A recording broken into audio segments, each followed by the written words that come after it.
Do you know this thing called the Barnum Effect?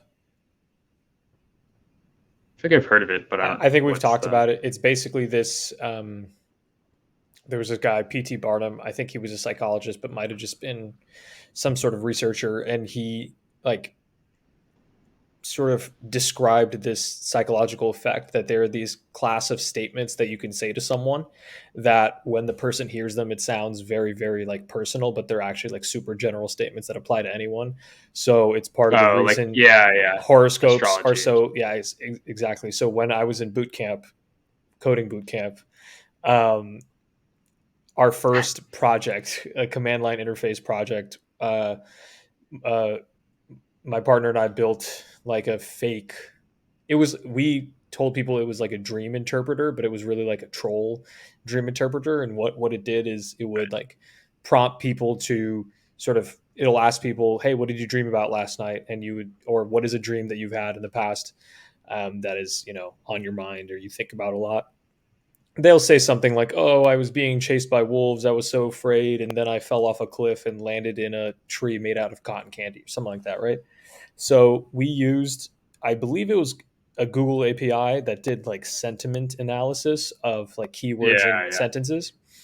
And so we would just run that and then it would like say back to the person, hey, based on what you told us, we can tell that when you had this dream, you were in an anxious or, happy or excited state, whatever the like the dominant sentiment analysis was.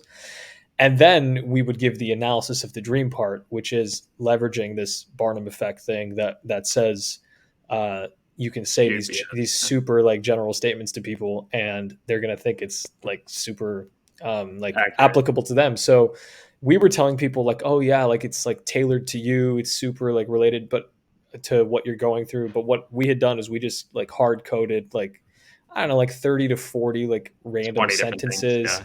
and then like strung them together based on how long their input was. So it would be like that dream that I just No, I know. It described, just staples you. like, and then it'd be like, Marco, I can tell based on what your dream is that you feel like you want to share more of yourself with the world, both with the people you love and the people that Sure. don't know you, but you feel held back by your current commitments and relationships.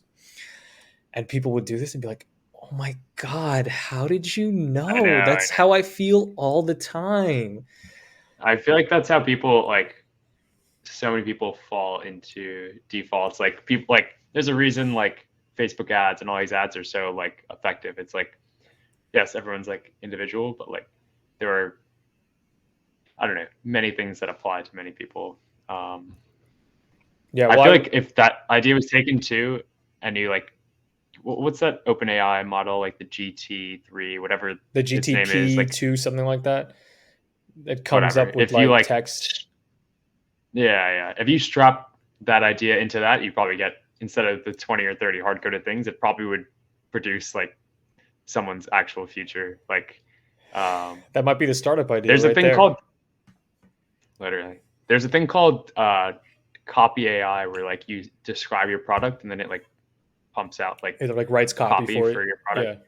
Yeah. Yeah, yeah. So I feel like this is like applicable. I'm sure there's like a way to tailor it even more. Hmm.